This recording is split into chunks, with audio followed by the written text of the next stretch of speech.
Thank you very much, sir. Now, let's have your thoughts. This particular disease is treatable, yet many people still keep dying. Yeah, so thank you very much. Basically, it boils down to most people not being aware of what is freely available.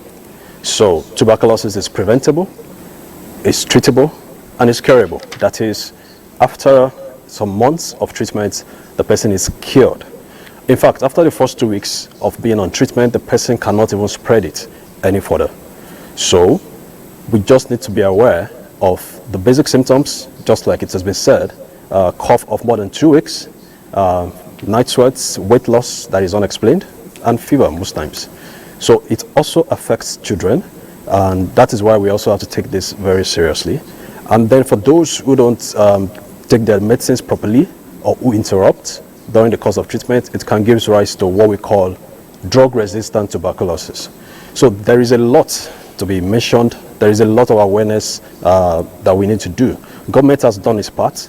It is free to test yourself for tuberculosis. It is free to treat, and everything is available in health facilities. For instance, you can just dial *3340# on your phone right now, anywhere in Nigeria, and then you get more information, even about health facilities around you that offer all these free medical services on tuberculosis. Now, there still could be some people who might still be having different form of reservations about orthodox treatment of some of these, particularly tuberculosis. How is the campaign strategy being positioned to reach out to them, to make them know that health surely is wealth? Yes, so the government is reaching out to communities. We don't just stay in the offices, that's why we're here. And we also go into communities, reach out to, for instance, patent medicine vendors, people that we call chemists or pharmacy stores. Because most times when people are coughing, when the child is coughing, a mother usually takes the child to those kind of places to complain about cough and probably get cough syrup, which will not solve the problem. So we engage them, and then we engage other people in the community, where people interact in the community, and then we train them such that they can refer. They can be the bridge between the community and the health facilities. So we're not resting on our horse. We're improving in case notification. Nigeria is improving, and then by the next few days, we're also going to we're going to take the advocates to a higher level, involving all the first ladies in the country, including the first lady, the president of the wife of the Nigerian president. So we're not resting. We're moving into communities. We're moving into different places, the media houses, to make sure that we shout as much as possible and get people involved, and make sure people also don't get stigmatized. How much of reduction do we expect to have in terms of cases of tuberculosis before we come and celebrate the 2025 World Tuberculosis Day? Okay, so basically we have an estimated target of between 400 to 500,000 cases that we expect to find.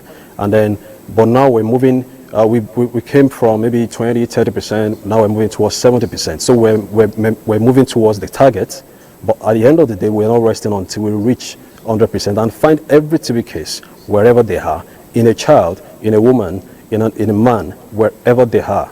Whether the person is an executive, the person is a laborer in a construction site, anywhere they are, we're taking the services to them. And then until we make sure that nobody is coming down with tuberculosis, that's when we can believe we have achieved our target. We're also talking about prevention, cough etiquette when people are in public places. We're also talking about making sure that we look at things that drive tuberculosis, things like malnutrition, things like smoking, things like diabetes, HIV. All of those things, we're using a whole of government approach to make sure that we involve other agencies to make sure that we tackle anything that might also continue to drive tuberculosis in our society. Thank you.